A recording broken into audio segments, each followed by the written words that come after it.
Hey, Carl, Jason here. Listen to your Raised podcast. Thank you for putting out content. I don't have a whole lot of comments on your games or any of that. Although you did mention Free RPG Day, and I do want to thank Amy. Amy, knowing I was working or traveling or whatever I was doing on our Free RPG Day, I think I was working. She very kindly snagged a copy of the Goodman Games DCC Free RPG Day Adventure, and she grabbed me a little something else and sent those to me, and I really appreciate it. So I want to give Amy a big shout out for all she does and the support she's given me. So, anyhow, keep up the great work, Carl, and I look forward to your birthday game.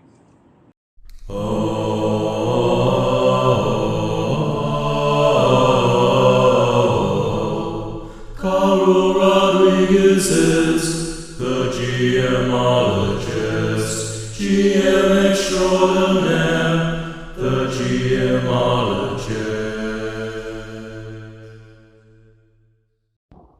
Hello everyone and welcome to the GMologist Presents. That was Jason Connerrly at the top of the show. Thank you for that call, Jason. So this show is going to focus on birthday games and the prep I am doing. By the way, Amy says you're welcome for grabbing you that bit of stuff from Free RPG Day. I hope you enjoy it. I love DCC and Goodman Games. I honestly am really excited and looking forward to their latest Kickstarter, X-Crawl. It looks very fun and fascinating and very like one-shot-ish but campaignish. Very much that you could run like a stable of heroes through it. I'm, like I said, looking forward to it. So in this podcast, I am going to focus on my birthday games, like I said. And I will also talk about, probably here, I'm going to talk about in this intro a little bit of what inspired me. And really what inspired me is our long-term Twilight 2000 game. We've been playing it for almost 2 years as of my birthday this year. And I think I'm giving a tribute to Twilight 2000 as one of the many things I'm doing during my birthday week, which is this week, Monday, July 17th through, I would say, Sunday, July 23rd. My actual birthday is July 20th. So yeah, I'm running a game on that day too. So here is what I'm running, and then I'll tell you about Twilight 2000, what's going on in there. And then with a pause, talk about my birthday games and how they will be going, or some hints about my birthday games and what I'm prepping for. So I definitely have started the prep a little earlier by ordering a few things that I didn't have in my collection, just to kind of help me think about and inspire. And then, so here's what I'm running for my birthday game. So on Tuesday, which is the 18th, is our normal Twilight 2000 day. I'm running a one-shot Twilight 2000 4th edition game for my regular crew. On Wednesday, I'm going to run some sort of one-shot, I think, for Pathfinder 2.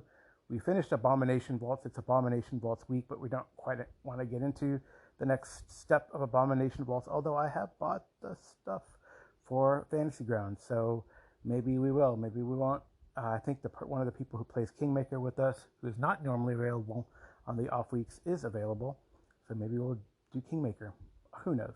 Wednesday's up in the air, but it's Pathfinder Day. Hopefully we'll get back to it. It's been very sporadic and intermittent. Maybe this vacation has helped me to refocus on these long-term campaigns. Thursday, I'm running Alien RPG. I'm going to run one of the cinematic adventures, Chariot of the Gods, for my home group. And Saturday, I'm going to run Twilight 2000 again, the same scenario. And this will be a good compare and contrast, and I'll get back to you next week on how it compares. But I'm going to be running the same scenario, but for Twilight 2000 2nd edition, actually 2.2, and see how that goes. So then, what about Sunday? So Sunday, I asked my group that we usually get together for dinner with, my best friends, Melissa and David, and the ones we went on our road trip with, and they're willing to do a one-shot. So I might do like a East Texas University one-shot. That could be pretty fun, and then that'll be the end of my birthday week. I am turning 53 this year, and sometimes I feel 53 with all my aching joints and creaking bones. and sometimes I don't because my mind is still there. Um, so yeah, I think this vacation has really helped get to help me to get me focused, meet some people, get cracking, man. I got a crack on some of these games that I've been running at these conventions and get them down. And Jason has reminded me we talked about another game that we might start developing as well, so that that lies in the future. So again, thanks for calling, Jason, and always inspiring me. That's why we do what we do. I think for each other probably is we're friends. We've had beer and shared meal together, and it's always great to see you and meet you. I'm glad we got to see you up in Dallas.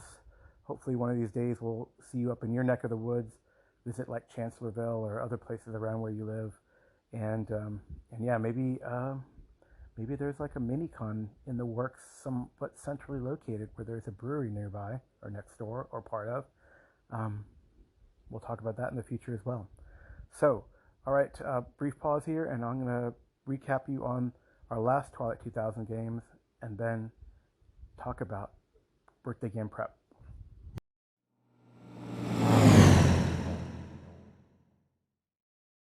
So the last time we played Twilight 2000 was on July 4th, and a couple players couldn't make it, but a couple players were available. Actually, 3 players were out, but 2 players were available, so we continued on.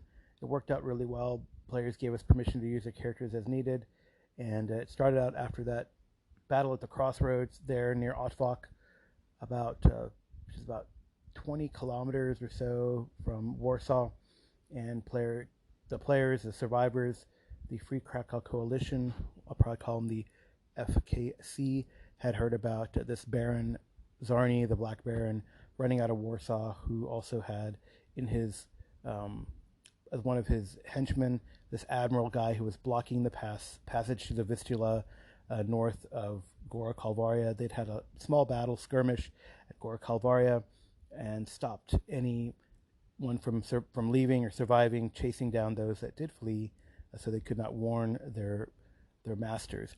So at the Battle of the Crossroads, after some recon by a group of people, they had defeated a recon by half of the group.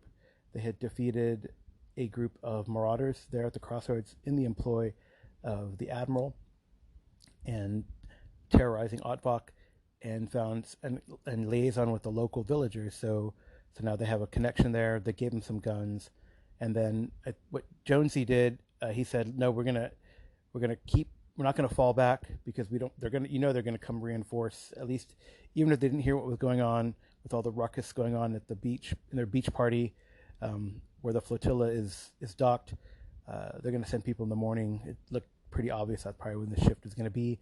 So the M113, crewed by the Americans that the FKC had rescued, I guess they're part of the FKC now, was going to stay with Jonesy there as a spotter, and then the rest were going to fall back, and then Diaz and Ronson were going to bring up the BMP to also help reinforce. So that'll happen in the morning shift.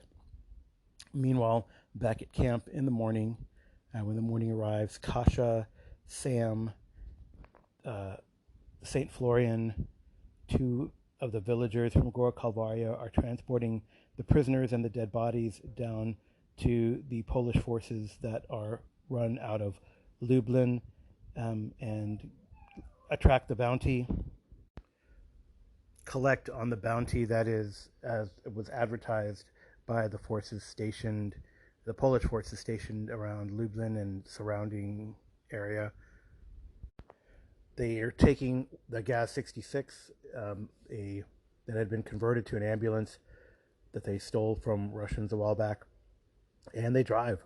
They're able to drive down for a while, and it seems it's not going to take that long to drive, but of course on the road there might be more chances for running into people. So the first thing they run into is a large crater.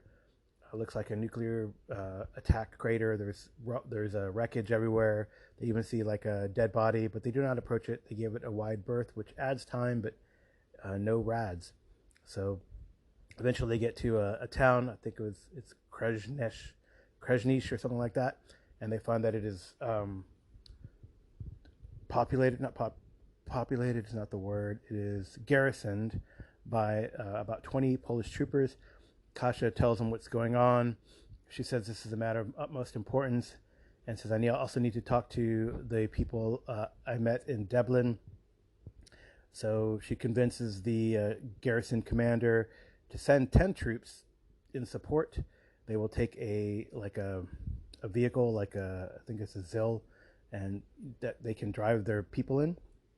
So they do that, and then she contacts the people at Dublin, and the people at Dublin say, "Yeah, we remember you, and sure, we'll go with you. We have 10 people here. We'll send word down to Lublin to send maybe more reinforcements, but we don't have a vehicle, so you got to come pick us up."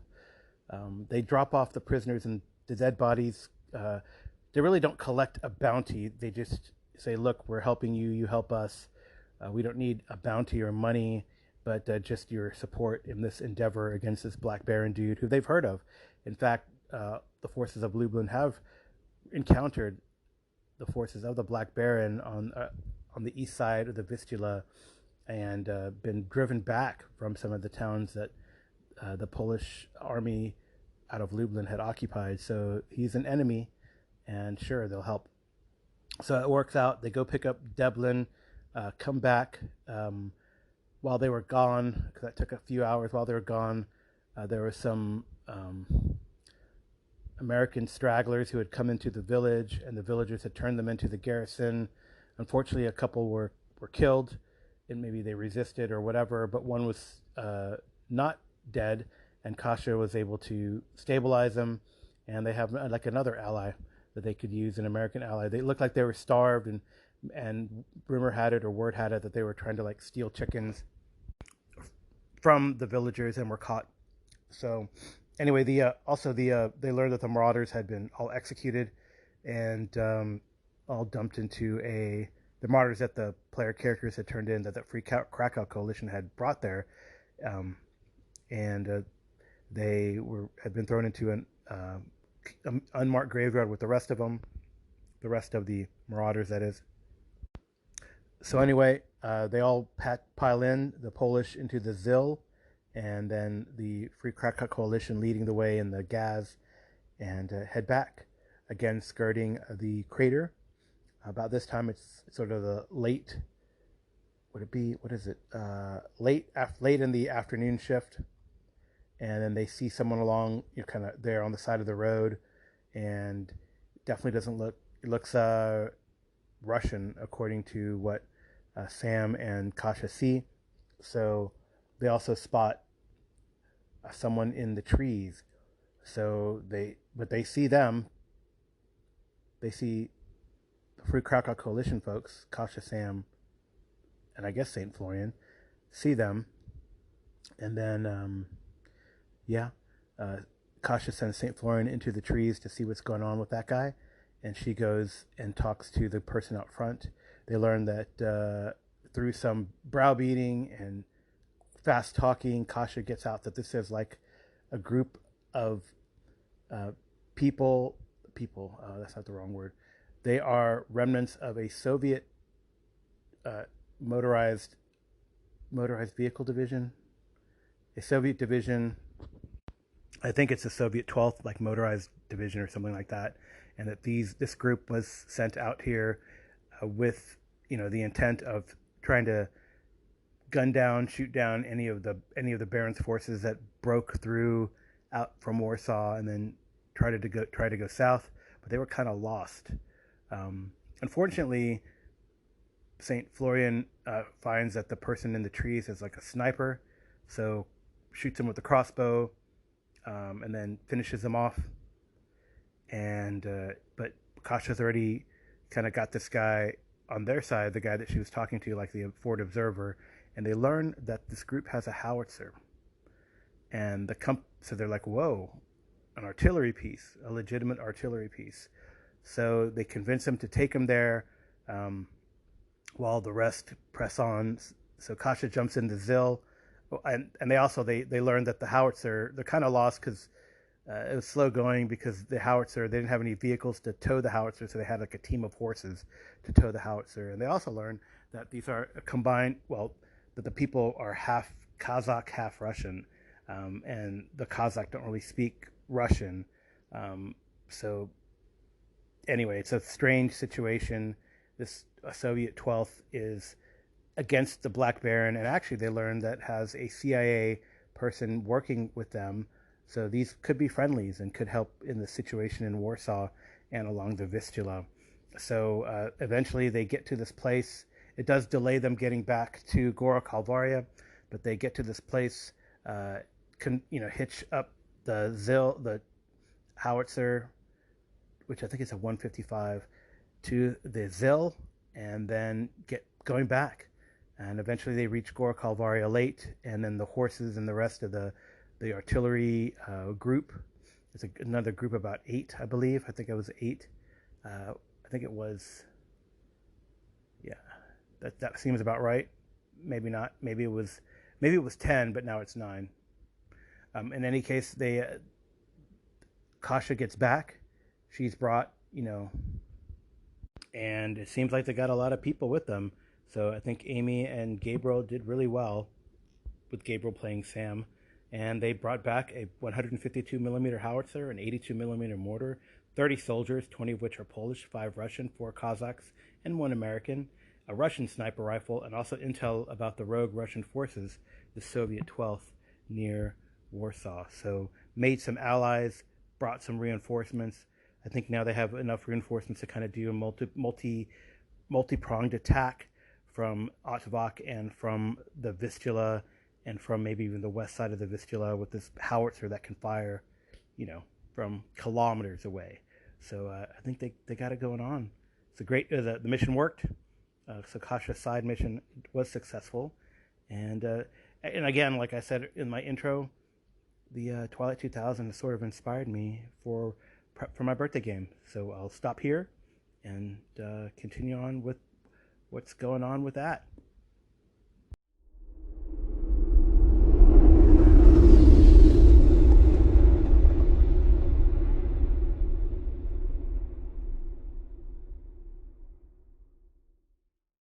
So let's talk about this history of birthday games and how they have gone, first off, and that'll inform how I prepare. So I've been trying to do this for a few years. I think I've run, for example, I feel like I've run a few. At least this will be the 4th time, I think, I'll be running a birthday game. 3 years ago, I ran an Al-Qadim 2nd edition game, and I didn't finish. 2 years ago, I started the Twilight 2000 campaign. I had an idea what I wanted to do and where to go, but we didn't get there. Last year, I ran a Pathfinder 1 Dark Sun game, and we finished it. So I think I'm learning after running at a bunch of conventions and learning how to do the convention style prep for like a 3 to 4 hour game. Probably shoot for 3 hours because things always happen and it could extend to 4 hours. So hopefully this year I'll kind of do that. And what I wanted to do is really highlight and use Twilight 2000 and that system to showcase some strangeness, but kind of military action, but strangeness incorporated into that military action. So initially I wanted to do Twilight 2000 2nd edition, but then I have several groups, not all of which were kind of wanting to do that military action. And I also had some of my regular games scheduled or during that time. So what I've decided to do, at least for the strangeness military action game, which I'm calling the test. So if you're listening and you're playing, I'm not going to spoil anything, but these could be helpful hints. So I'm going to run a version on Tuesday for Twilight 2000 4th edition and a version on Saturday for Twilight 2000 2nd edition. Well, 2.2, because we're going to use a 1d20 system, has a bit more of a range and flexibility when it comes to establishing difficulties, actually. And they have a character sheet on the Roll20. So what I've decided to do after mulling over it is to have the player character starting in a helicopter that's going down in the jungles of Vietnam. In both scenarios, for the 4th edition and 2nd edition, I will do that. So the characters will probably be a pilot, some special forces, either Rangers or Green Berets or one of each, I don't know. An air crew, so like a door gunner or general air crew to help as a co-pilot, etc. And then probably maybe an asset who may not be American and an American agent, right? CIA probably. So I think that's the idea I'm having for that. And then really it's going to flow, I feel, and I'm talking specifically about Tuesday and Saturday. I'll jump into what I'm going to do for Thursday in my home group and the next segment. But here what I wanted to do is really have this kind of idea that's kind of worked for me at these conventions, is to have, initial encounter that kind of sets the mood, then some exploration with some optional encounters, depending on some random die rolls or what I have in mind and what the milestones are that I want the players to get to, some hints that go on to inform or push the players towards a particular goal, I hope, without being too railroady. And of course, the player characters don't have to, but hopefully I will give them enough incentive to do so. And then a final encounter to end the scenario, or a final area where there might be several encounters to end the scenario. So I have kind of that in mind. I need to jot down some notes and set up a proper outline, but I think that's the way it's going to go. I think it'll be pretty cool, and really I feel like it's going to be a mashup of military action and sci-fi, and I hope it works, and I think it'll be really fun for all the parties involved. There's really the prep wise, what I got to do, honestly, with Roll20, I'm probably not going to set up, I don't know, I might set up the tactical map, just depends on how things look.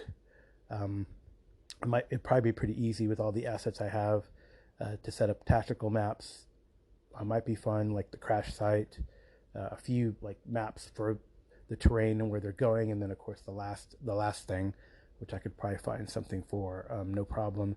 But I really want to do it more like what I've learned and seen with Kevin Madison does for these, is not really a tactical map per se, but like a backdrop and then tokens, and then you can, kind of think in your mind what's going on, and more or less handouts that kind of show what you're fighting with the adversaries, and then kind of go from there. And then kind of the tokens are sort of, the movement, et cetera, might be sort of relative, but we'll see.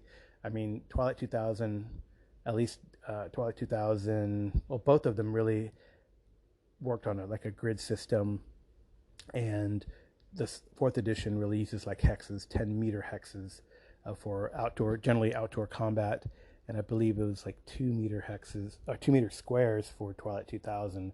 So yeah, it'd be interesting to see if I'm able to do that, but I'm really going to try to shy away, at least except in like the critical fights, of like a tactical type of map, and try to encourage theater of the mind. And of course, any random things that happen on the journey will be theater of the mind, if we can help it, informed by like a backdrop of what the terrain looks like, and maybe some tokens here and there. So really the main prep is going to be making the pre-gens, and I'm working on that, and we should have a set of several pre-gens. I think we'll have it looks like we're going to have at least 4 players, at least for Saturday, and the full crew, I hope, for Thursday. So that's like 1, 2, 3, 5 players for Tuesday. So I think I got to get on those pre-gens and get them out there. And yeah, I'm trying to think what else I could do for prep other than just reading and throwing in and sort of modularizing, using different resources. Actually, if you go back a couple podcasts, there might be a hint there as a new product or two that I've received and unboxed that might give you a hint of what you might encounter in the Tuesday or Saturday game. You don't have to if you don't want to, or maybe you listen to it and don't have to go back or forgot, and that doesn't matter. It should be a fun ride, and I'm hoping it'll work out and we'll finish the scenario. I don't know. I wonder if it'll spark a push towards, hey, let's run some more of this, or in this world, or whatever. But we'll see. Probably not for the Twilight 2000 4th edition campaign. We got that going on. I'm about to kind of almost finish Pirates of the Vistula and jump into Ruins of Warsaw. And but you never know. For the Twilight 2000 second edition, I have a strong fondness for it. Twilight 2000 second edition. I played it way back in the 90s. I played more or less not really Twilight 2000 World War III scenario, but Merc 2000 Soldiers of Fortune. And I really have always liked, I played the Twilight Traveler, the New Era, which is the same rule set. And I kind of didn't jump into Dark Conspiracy, but the more I look at it, the more interested I am in kind of running or having some Dark Conspiracy. And they even had Cadillacs and Dinosaurs. So Cadillacs and Dinosaurs was also that system. I honestly don't know. I can't remember. I do have like the 1889, Space 1889, but I think I have the Ubiquity system one, but I don't know if the GDW system used, I have to look, but I don't know if the GDW system used the house GDW system or some other system. But anyway, there's a lot of games that were kind of compatible with each other. I think that was the idea. And while there was no book that said, or scenarios that said you can cross these over, it seemed pretty easy to cross them over. All right, well, I think that's enough on my prep for the week. And I'll jump out of here and then come back in and talk about Alien RPG and what that might entail. All right, talk to you soon.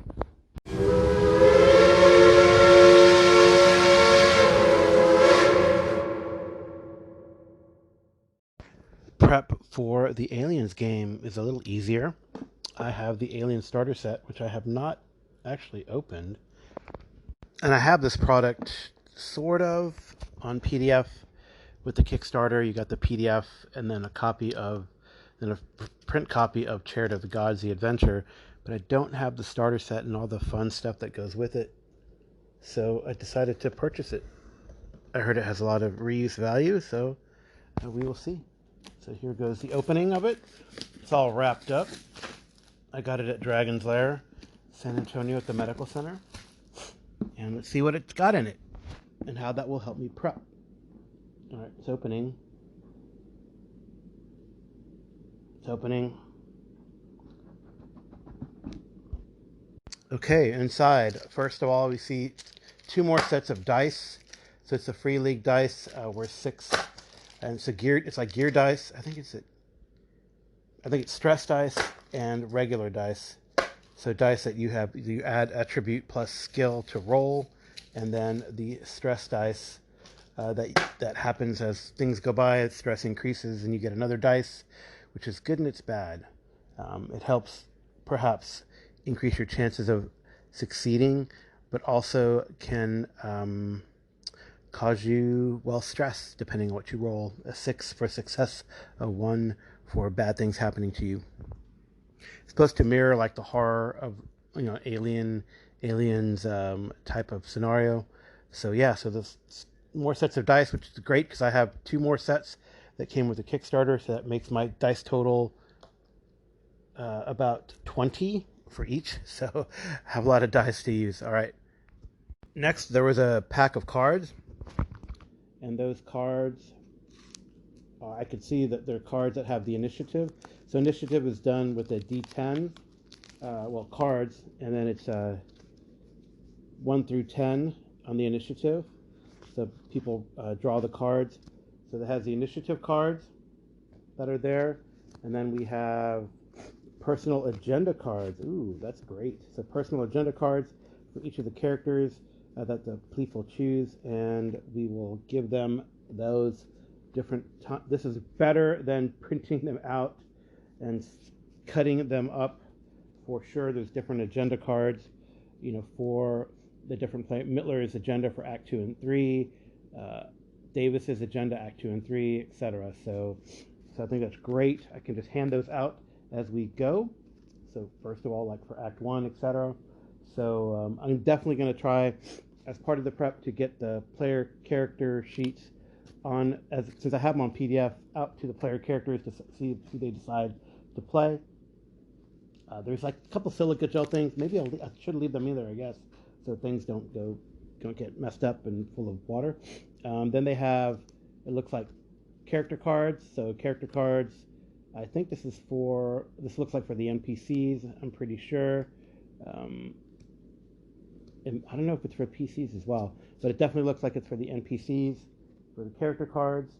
And then there's item cards that like guns, so incinerator rifle, smart gun, the M41 E2 heavy pulse rifle, XM99A phased plasma pulse rifle, space sub harpoon, etc. So that's pretty cool. Looks really cool, actually. All these little cards for the equipment. All weapons, actually, so no like special equipment. I guess they just have the weapons so you can have close at hand. The weapon cards for when you need them, and you can reference them. Here, there's a map in here as well. And the map is of, wow, it's a big thick map too. It's a double-sided map. It has the USCSS Cronus on one side, and an awesome map of the stars of the Middle Heaven, the sort of the Weyland-Yutani core map. Has a Weyland-Yutani core logo on the bottom. It's a map of the verse, pretty much. Core systems, outer veil, outer rim territories, etc. And then it has like the political divisions as well. The Three World Empire, the Union of Progressive People, Independent Colonies, United Americas, the Frontier, etc. It was pretty cool looking, actually. I definitely want to read more about the verse. I don't know how they developed the verse. So it's a very nice map. And then next, it looks like it has the character sheets, which are really nice, double-sided, picture and bio, etc. And the basic stat line on the front. And then their talent, and then like a thing that you can, like a stat sheet or thing that you can keep track of on the back. 1, 2, 3, 4, 5 characters, perfect for my group. And then that has the book for the adventure, and the book, that's a pretty, two books are in here, a book for the adventure, and then the rule book. So good, I don't think I have to lug the rule book out, a quick of the rule book, and then tokens, and there's a sheet of tokens, which is pretty cool. I will use them as I need for the tokens. So there's tokens for people, creatures, and there's tokens on the back for, when they ping and they try to look for the creature. There's things, I guess there's also tokens for conditions. So pretty cool set that I picked up at Dragon's Lair, like I said. And the adventure itself, it clocks in. I mean, it's like very much a free league format. So it has those little blocks that you see in the free league. Doesn't take up the whole space. About a 1/4 inch side margins, and looks like 1/2 inch margins on the top and bottom. Clocks in at like 48 pages. There's an appendix, all sorts of things that can happen.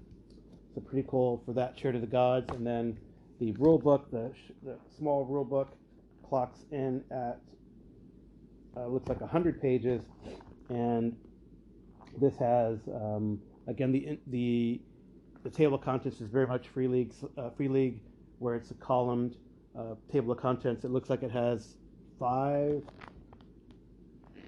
chapters. Space is hell, your character, skills, combat, and panic, and then gear. I think the stress dice that I mentioned, and if you roll 1, you can panic and stuff like that. And then, all right, so then it gives you like what's going on, and so stuff I need to read before Thursday. So pretty cool. Hopefully, I believe I have the PDF of this. I can give people, like I said, the character sheets, and then you get them going, get them thinking about who they're going to be, what they're going to do, etc. And I think I need a rubber band so I can put these cards back together, or at least so they won't get scattered all over the place. All right, so that's my prep for Thursday. I can't wait to run these games this week, and I'll talk to you in a second.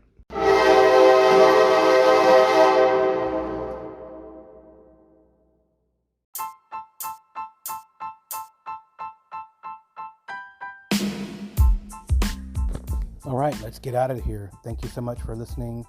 If you have any questions or comments, you can email me, with a voice recorded message or a text message at gmologist@gmail.com. You can also leave me a message, voice message or text message via Discord. I'm on many Discords, including the Audio Dungeon Discord, our own Discord where we play lots of different cool games. It's called the Geomologist Lab. Check it out, look it up, join it. And what else? Oh, you can leave me a message on the Spotify for Podcasters, formerly Anchor website. Good luck with that. So, again, the intro and outro music is by TJ Drennan.